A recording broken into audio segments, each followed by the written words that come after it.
100 قتل کرنے والے آدمی کا واقعہ۔ دوستو، یہ واقعہ ہمیں اللہ کی رحمت اور اس کی بے پناہ معافی کے بارے میں بتاتا ہے۔ اس سے ہمیں پتہ چلتا ہے کہ اگر انسان سچے دل سے توبہ کر لے تو اللہ اس کے بڑے سے بڑے گناہ بھی معاف کر سکتا ہے۔ بہت پرانے زمانے کی بات ہے، ایک آدمی تھا جس نے اپنی زندگی میں اتنے بڑے گناہ کیے تھے کہ لوگ اس کا نام سن کر ہی ڈر جاتے تھے۔ اس نے 1-2 نہیں بلکہ 99 لوگوں کا قتل کر دیا تھا۔ اتنے بڑے گناہ کرنے کے بعد بھی ایک دن اس کے دل میں عجیب سا خیال آیا۔ اس کے دل میں بے چینی پیدا ہوئی۔ اس نے سوچا، کیا میرے لیے توبہ کا کوئی راستہ ہے؟ کیا اللہ مجھے معاف کر سکتا ہے؟ یہ سوال اس کے دل کو بار بار پریشان کر رہا تھا۔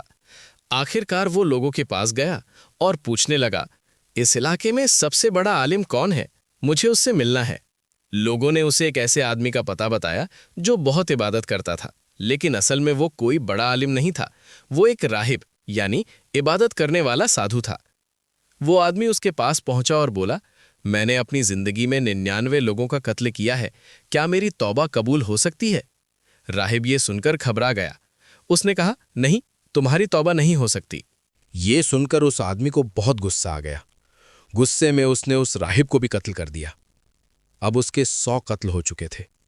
لیکن حیرانی کی بات یہ ہے کہ اتنا سب ہونے کے بعد بھی اس کے دل میں توبہ کی چاہت ختم نہیں ہوئی۔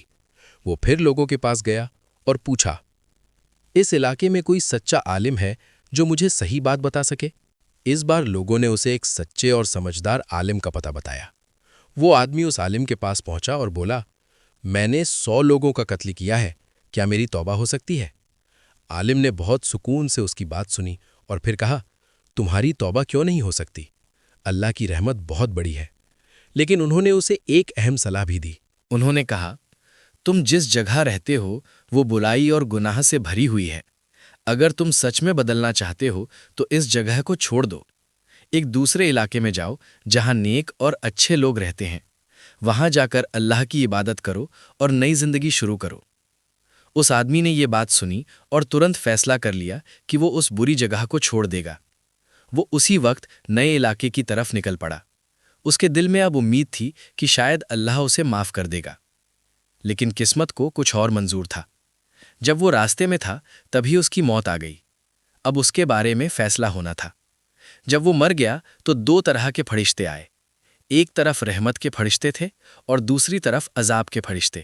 عذاب کے فرشتے کہہ رہے تھے، اس آدمی نے 100 لوگوں کا قتل کیا ہے، یہ سزا کا حقدار ہے۔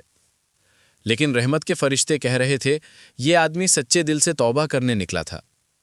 آخرکار فیصلہ اللہ کی طرف سے ہوا۔ حکم ہوا کہ اس آدمی کی دوری ناپی جائے، ایک طرف وہ جگہ جہاں وہ گناہ کرتا تھا اور دوسری طرف وہ جگہ جہاں وہ نیک لوگوں کے پاس جانے کے لیے نکلا تھا۔ جس جگہ کے وہ زیادہ قریب ہوگا، فیصلہ اسی کے حساب سے ہوگا۔ جب دوری ناپی دی تو پتہ چلا کہ وہ نیک لوگوں والے علاقے کے زیادہ قریب تھا۔ کچھ روایتوں میں آتا ہے کہ مرنے سے پہلے اس نے اپنا سینہ اسی طرف موڑ لیا تھا۔